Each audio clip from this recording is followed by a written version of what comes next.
আসসালামু আলাইকুম রহমতুল্লাহ। সুপ্রিয় দর্শক শ্রোতা, আশা করি মহান আল্লাহর রহমতে সবাই ভালো আছেন।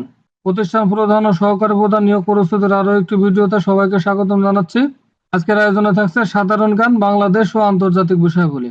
খুবই গুরুত্বপূর্ণ বেশ কিছু প্রশ্ন নিয়ে সাজানো হয়েছে আমাদের আজকের এই এপিসোড। খুবই গুরুত্বপূর্ণ বেশ কিছু এমসিকিউ দিয়ে সাজানো হয়েছে আমাদের আজকের এই ভিডিওটি। ভিডিওটি না টেনে শেষ পর্যন্ত দেখুন, আর যদি এখনো চ্যানেলটি সাবস্ক্রাইব না করে থাকেন তাহলে দ্রুত চ্যানেলটি সাবস্ক্রাইব করে আমাদের সাথে থাকুন। ভিডিওতে অবশ্যই লাইক কমেন্ট করবেন এবং এই সিরিজের সবগুলো ভিডিও দেখতে চাইলে এই ভিডিওর ডেসক্রিপশনে সবগুলো ভিডিও লিংক দেওয়া আছে, সেখান থেকে দেখে নিতে পারেন। এবং এই চ্যানেলে প্রতিষ্ঠান প্রধান ও সহকারী প্রধান নিয়োগ প্রস্তুতি নামক একটি প্লেলিস্ট পেয়ে যাবেন। সেই প্লেলিস্টে পর্যায়ক্রমে সবগুলো ভিডিও আপলোড করা হবে, চাইলে সেখান থেকেও দেখে নিতে পারেন। চলুন কথা না বাড়িয়ে আজকের ভিডিও শুরু করি। আন্তর্জাতিক সম্পর্কের ক্ষেত্রে শক্তি প্রয়োগ নিষিদ্ধকারী প্যারিস প্যাক্ট স্বাক্ষরিত হয় কত সালে? 1928 সালের 27 আগস্ট। সঠিক উত্তর হবে 1928 সালের 27 আগস্ট। আমি প্রশ্নটি আবারও বলছি, আন্তর্জাতিক সম্পর্কের ক্ষেত্রে শক্তি প্রয়োগ নিষিদ্ধকারী প্যারিস প্যাক্ট স্বাক্ষরিত হয় কত সালে? 1928 সালের 27 আগস্ট। যুদ্ধ ও সশস্ত্র সংঘর্ষ সংক্রান্ত আইন প্রণয়ন বিষয়ে 1949 সালের জেনেভা কনভেনশন সমূহ অভিহিত করা হয় চারটি রেড ক্রস কনভেনশন নামে। সঠিক উত্তর হবে চারটি রেড ক্রস কনভেনশন নামে। স্থায়ী সালিসি আদালত কোথায় অবস্থিত?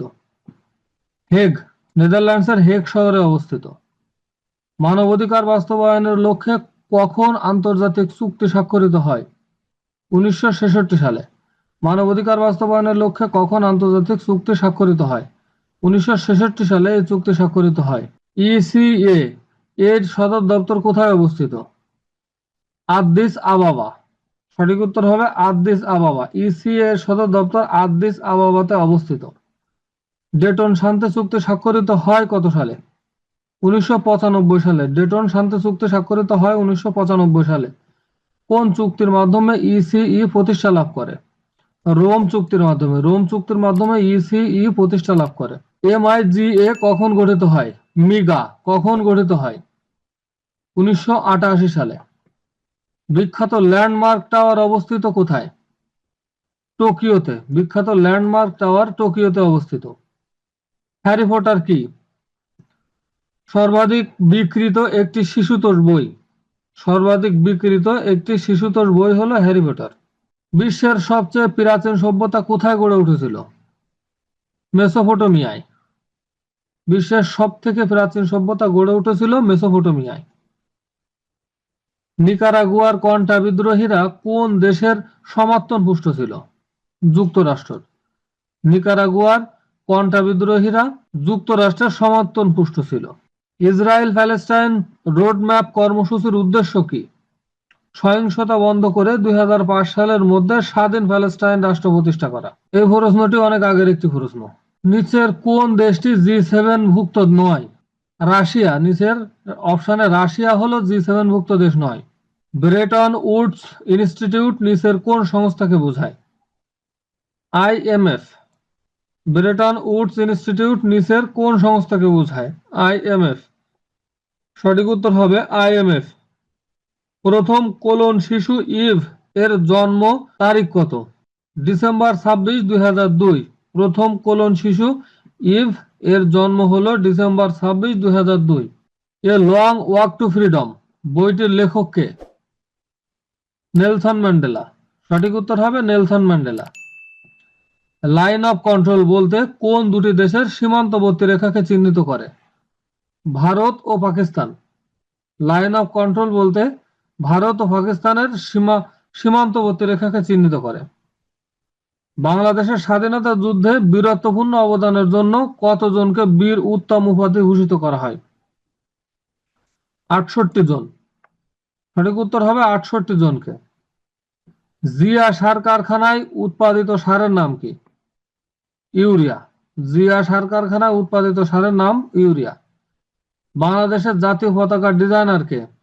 কামরুল হাসান। বাংলাদেশের জাতীয় পতাকার ডিজাইনার কামরুল হাসান। কোন উৎস থেকে বাংলাদেশ সরকারের সর্বোচ্চ রাজস্ব আয় হয়? মূল্য সংযোজন কর।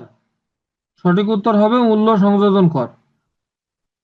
বাংলাদেশের একমাত্র প্রবাল দ্বীপের নাম কি? সেন্ট মার্টিন দ্বীপ। বাংলাদেশের একমাত্র প্রবাল দ্বীপের নাম সেন্ট মার্টিন। সকল নাগরিক আইনের দৃষ্টিতে সমান এবং আইনের সমান আশ্রয় লাভের অধিকারী সংবিধানের কোন অনুচ্ছেদে বর্ণিত আছে? ২৭ নম্বর অনুচ্ছেদে বর্ণিত আছে। সকল নাগরিক আইনের দৃষ্টিতে সমান এবং আইনের সমান আশ্রয় লাভের অধিকারী, এই উক্তিটি সংবিধানের ২৭ নম্বর অনুচ্ছেদে আছে। মহিলা পুলিশ প্রথম নিয়োগ করা হয় কত সালে? ১৯৭৪ সালে। মহিলা পুলিশ নিয়োগ করা হয় সর্বপ্রথম ১৯৭৪ সালে। স্বাধীনতার প্রথম ডাক টিকিটে কোন ছবি ছিল?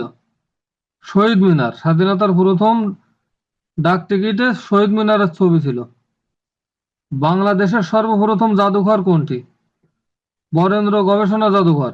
সঠিক উত্তর হবে বরেন্দ্র গবেষণা জাদুঘর। বাংলাদেশের বৃহত্তম স্থলবন্দর কোনটি? বেনাপোল বন্দর। বাংলাদেশের বৃহত্তম স্থলবন্দর হলো বেনাপোল। বীরশ্রেষ্ঠ ক্যাপ্টেন মহিউদ্দিন জাহাঙ্গীরের কবর কোন জেলায়? চাঁপাইনবাবগঞ্জে। বীরশ্রেষ্ঠ ক্যাপ্টেন মহিউদ্দিন জাহাঙ্গীরের কবর চাঁপাইনবাবগঞ্জ জেলায়। আইন শৃঙ্খলা বিঘ্নকারী অপরাধ দ্রুত বিচার আইন জাতীয় সংসদে পাশ হয় কোন সালের কত তারিখে? ৯ এপ্রিল ২০০২। সঠিক উত্তর হবে ৯ এপ্রিল ২০০২। আইন শৃঙ্খলা বিঘ্নকারী অপরাধ দ্রুত বিচার আইন জাতীয় সংসদে পাশ করা হয় কত সালের কত তারিখে? ৯ এপ্রিল ২০০২। দক্ষিণ তালপট্টি দ্বীপের অপর নাম কি? পূর্বাশা দ্বীপ। দক্ষিণ তালপট্টি দ্বীপের অপর নাম পূর্বাশা দ্বীপ। হালদা ভ্যালি কোথায় অবস্থিত?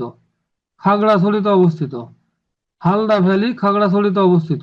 পুনর্ভবা নাগর ও টাঙ্গন কোন নদীর উপাধি? মহানন্দা নদীর উপাধি। সঠিক উত্তর হবে মহানন্দা নদীর উপাধি।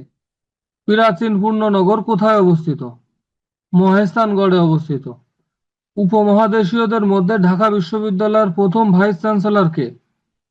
Sir A F Rahman. Sir A F Rahman. প্রধান নির্বাচন কমিশনারের মেয়াদকাল কত?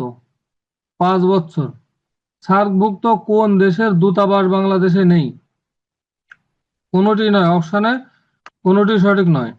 কোন বাংলাদেশী উপজাতির পারিবারিক কাঠামো পিতৃতান্ত্রিক? মারমা ও সাঁওতাল। অপশনে এই দুইটা উত্তরই সঠিক হবে। নিচের কোন পর্যটক সোনারগাঁয়ে এসেছিল? Ibn Battuta.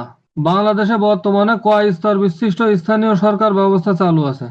৩ স্তর বিশিষ্ট। সঠিক উত্তর হবে ৩। বাংলাদেশের অষ্টম জাতীয় সংসদে কোন সদস্য নিজেই নিজের কাছে সংসদ সদস্য হিসাবে শপথ নেন? জমির উদ্দিন সরকার। সঠিক উত্তর হবে জমির উদ্দিন সরকার। বাংলাদেশ কোন সনে সিটিবিটি অনুমোদন করে? ২০০০ সালে। তিতাস উপজেলা কোন জেলায় অবস্থিত? কুমিল্লা উপজেলায় অবস্থিত। কুমিল্লা জেলায় অবস্থিত। সঠিক উত্তর হবে কুমিল্লা। বাংলাদেশ জাতীয় সংসদে কোরাম হয় কত সদস্যের উপস্থিতিতে? ৬০ জন সদস্যের উপস্থিতিতে। বাংলাদেশের একমাত্র কিশোরী সংশোধন প্রতিষ্ঠানটি কোথায় অবস্থিত? কেনাবাড়ি অবস্থিত। বাঙালি ও যমুনা নদীর সংযোগ কোথায়? বগুড়াতে। সাবমেরিন কেবল প্রকল্পটি কোন মন্ত্রণালয়ের কার্যক্রম? ডাক ও টেলিযোগাযোগ। সঠিক উত্তর হবে ডাক ও টেলিযোগাযোগ। মূল্য সংযোজন কর বাংলাদেশে কখন থেকে চালু করা হয়? ১ জুলাই ১৯৯১ সাল থেকে। মূল্য সংযোজন কর ১ জুলাই ১৯৯১ সাল থেকে চালু হয়। বাংলাদেশ উন্নয়ন ফোরামের সমন্বয়কারী কোন সংস্থা? বিশ্বব্যাংক। বাংলাদেশ উন্নয়ন ফোরামের সমন্বয়কারী সংস্থা হলো বিশ্বব্যাংক। কর্ণফুলী নদীর উৎস ভারতের কোন রাজ্যে? মিজোরাম রাজ্যে। ক্রিকেটে বাংলাদেশ কোন সালে টেস্ট মর্যাদা লাভ করে? ২০০০ সালে। ক্রিকেটে বাংলাদেশ ২০০০ সালে টেস্ট সিরিজের মর্যাদা লাভ করে। জোট নিরপেক্ষ দেশসমূহের প্রথম শীর্ষ সম্মেলন কোথায় অনুষ্ঠিত হয়? বেলগ্রেড। বেলগ্রেডে অনুষ্ঠিত হয়। পানামা খাল কোন কোন মহাসাগরকে সংযুক্ত করেছে? আটলান্টিক ও প্রশান্ত মহাসাগরকে সংযুক্ত করেছে। পানামা খাল আটলান্টিক ও প্রশান্ত মহাসাগরকে সংযুক্ত করেছে।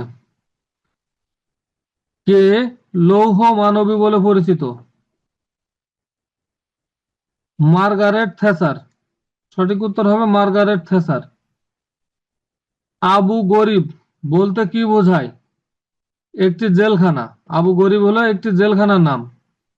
ইউনেস্কোর প্রধান কার্যালয় কোথায় অবস্থিত? প্যারিসে অবস্থিত। ইউনেস্কোর প্রধান কার্যালয় প্যারিসে অবস্থিত। বিগত 50 বছরে সেরা ফুটবলার হলো পেলে এবং ম্যারাডোনা, এই দুইজনের নামই বারবার আসে। রাষ্ট্রপ্রধান না হয়েও কোন ব্যক্তি রাষ্ট্রপ্রধানের মর্যাদা ভোগ করেন? ইয়াসির আরাফাত। সঠিক উত্তর হবে ইয়াসির আরাফাত। ডিজ আর্মিং ইরাক গ্রন্থটির রচয়িতা কে? হ্যান্স বিলিক্স। সঠিক উত্তর হবে হ্যান্স বিলিক্স। ইরাকে কখন মার্কিন ব্রিটিশ যৌথ সামরিক অভিযান শুরু হয়? 2003 সালের 20 মার্চ। বর্তমানে জাতিসংঘের মহাসচিব কোন দেশের নাগরিক? পর্তুগালের নাগরিক। অ্যান্তোনি গুতেরেস। পর্তুগালের নাগরিক। বিশ্বের নতুনতম রাষ্ট্র কোনটি? দক্ষিণ সুদান। বিশ্বের নতুনতম রাষ্ট্র দক্ষিণ সুদান। আরব লীগের প্রতিষ্ঠাতা সদস্য দেশ নয় কোনটি? সংযুক্ত আরব আমিরাত। কোন দেশটি ল্যাটিন আমেরিকার অন্তর্ভুক্ত নয়? অপশানে কোনো উত্তরটি সঠিক নয়। ইন্টারপোল সংস্থার সদর দপ্তর কোথায়? লিও। ইন্টারপোলের সদর দপ্তর লিও। মধ্যপ্রাচ্যে কখন প্রথম তেলাস্ত্র ব্যবহার করা শুরু হয়েছিল? 1973 সালে। বান্দুং শহরটি কোন কোন দেশে অবস্থিত? ইন্দোনেশিয়ায়। বান্দুং শহরটি ইন্দোনেশিয়ায় অবস্থিত। কার্টাগেনা প্রোটোকল হচ্ছে জাতিসংঘের জৈব নিরাপত্তা বিষয়ক চুক্তি। সঠিক উত্তর হবে জাতিসংঘের জৈব নিরাপত্তা বিষয়ক চুক্তি। ভিডিওটি শেষ পর্যন্ত দেখার জন্য আপনাকে অসংখ্য ধন্যবাদ। আর পরীক্ষার আগ পর্যন্ত এই ধরনের ভিডিও পেতে আমাদের চ্যানেলটি সাবস্ক্রাইব করে আমাদের সাথে থাকুন। আজকের মতো বিদায় নিচ্ছি। আসসালামু আলাইকুম ওয়া রাহমাতুল্লাহ।